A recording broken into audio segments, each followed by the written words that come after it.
سوال دیگر: پدرم بسیار شراب میخورد.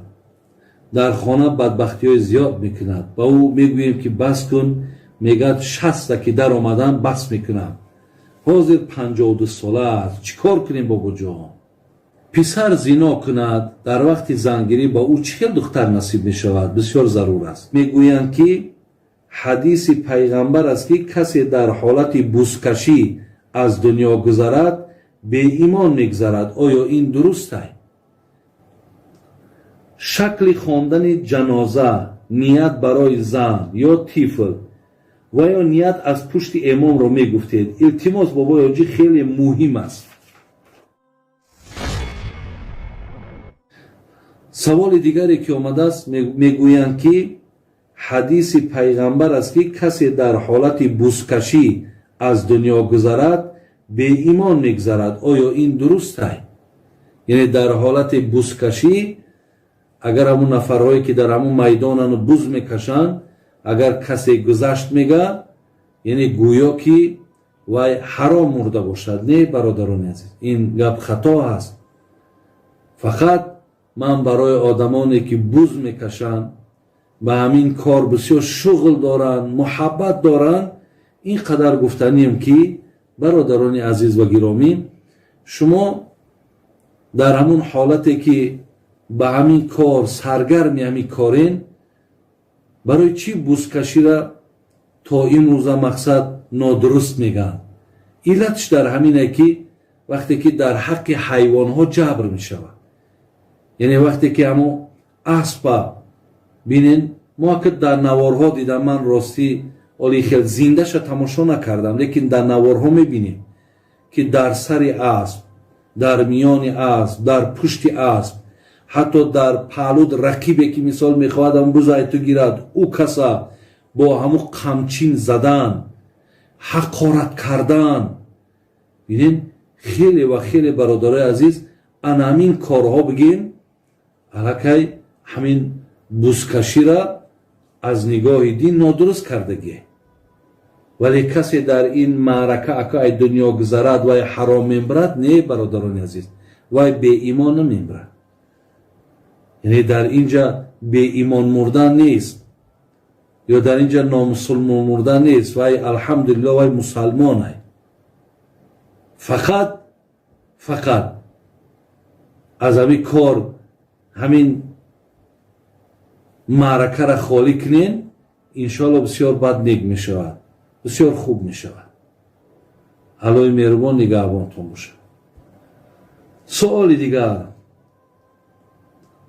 شکل خواندن جنازه، نیت برای زن یا طفل و یا نیت از پشت امام رو می گفتید. التماس بابا حاجی خیلی مهم است. دیگری سوال کردن که نیت نماز جنازه، خود زن، خود مرد، خود طفل، خود دخترک باشد، خود بچه‌ک باشد، مثلا چگونه است؟ برادرای عزیز، در نماز جنازه از همه مهم همون 4 تکبیر است. خودش نماز جنازه عبارت از دعا است. نماز جنازه حکمش گویم فرض کفایه است. فرض کفایهش معناش همینه که اگر ما 10 کس باشیم، یک کس که جانب ما رفته در اون جنازه اشتراک کند، ای گردن 9 کس ساکت است. این را میگن فرض کفایه. برای همین یعنی عبارت همین 4 تکبیرش مهم است. همین 4 تکبیر مهم است. یعنی وقتی که ما آمدیم، امام در راست همون سینه مرده میستد و همونجا نیت میکنه. نیت کردن بگذارن 4 تکبیری صلات جنازه، روی آوردن به قبله به جهت کعبه، خالصا لله تعالی، الله اکبر. ولی مقتدی ها باشن، همونجا در یک چیزا که دیگه زن میکنن که اقتدا کردیم به امام حاضر ایستاده، الله اکبر گفته، یکم بارده دستامون میبرداریم و میبندیم، دیگر دستامون بعد اینجا سبحانک اللهم و بحمدک و تبارک اسمک و تعالی جدک و لا اله غیرک. ایرا میخونیم، امام میخونه، ما میخونیم. امام الله اکبر که گفت، ما هم الله اکبر میگیم. انمی تکبیرها را گفتن برادرای عزیز ای همه مهم در جنازه همینه، تکبیرها را گفتن. زیرا که آدمی که اگر بیاد مثال سیوم یا چهارم رکعت دایره کند بیا که تکبیر اول گفته شده است، همینجا باید چه قضا داره میره. میگه امام که سلام دادی سلام نمیته، یک بار تکبیر درکه باشی یا دو بار دو تکبیر درکه باشی یا سه تکبیر، همینجا میگوی الله اکبر الله اکبر الله اکبر، بعد السلام علیکم میگوی. انا قضا داشتن همون تکبیرهای فوت شده به همین شکله. برای همین سبحان کلام را خوانده الله اکبر میگی. بعد از او اللهم صل علی محمد و علی آل محمد کما صلیت علی ابراهیم و علی آل ابراهیم انک حمید مجید. اللهم بارک علی محمد و علی آل محمد کما بارکت علی ابراهیم و علی آل ابراهیم انک حمید مجید. اینجا دم با الله اکبر امام میگه ما هم میگیم. انا که چهارم ده بعد دعا میکنیم.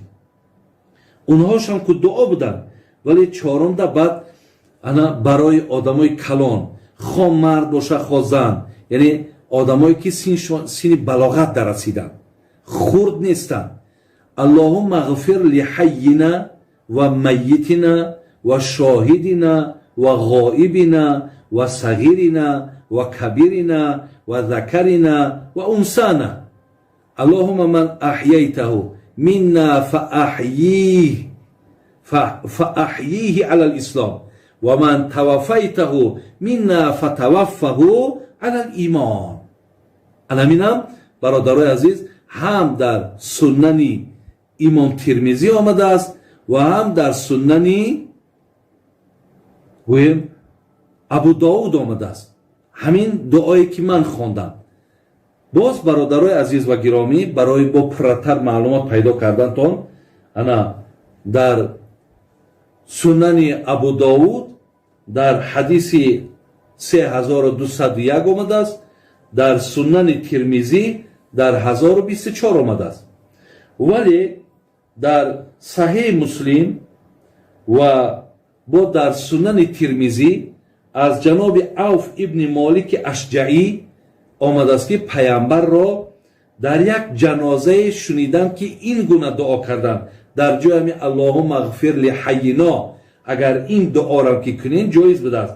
اللهم اغفر له وارحمه وعافیه واعف عنه واکرم نزوله ووسع مدخله واغسله بالماء والثلج والبرد ونقيه من الخطايا كما ينقى الثوب الأبيض من الدنس وابدله دارا خيرا من داره وأهلا خيرا من أهله وزوجا خيرا من زوجه وادخله الجنة وأعذه من عذاب القبر وعذاب النار.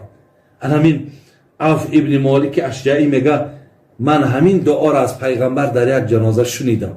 بعد چی میگه همین عوف ابن مالک اشجعی میگه گفتم ای کاش که در جای همون مرده من میشدم که اینقدر خیری که پیامبر در این داخل دعا در حق این مرده کرد، کاش که در جای مرده من میشدم.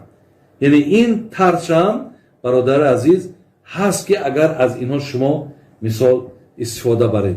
ولی برای کودک اگر بچه باشد میگیم اللهم جعل هلنا فرتاو و جعل هلنا اجرا و زخرا و جعل هلنا شافعا و مشفعا. اگر دختر باشه فقط ضمیرهای وضع میشود. اینجا اللهم جعل هلنا گفتیم دخترک ده اللهم جعل هلنا فرتا و جعل هلنا اجرا و زخرا و جعل هلنا شافعتا و مشفعتا. در دخترها این طریق دعا فقط همون ضمیرها برادر عزیز فرق میکنه. خب سوال دیگری آمده است پسر زنا کند در وقت زنگیری با او چه دختر نصیب می شود؟ بسیار ضرور است.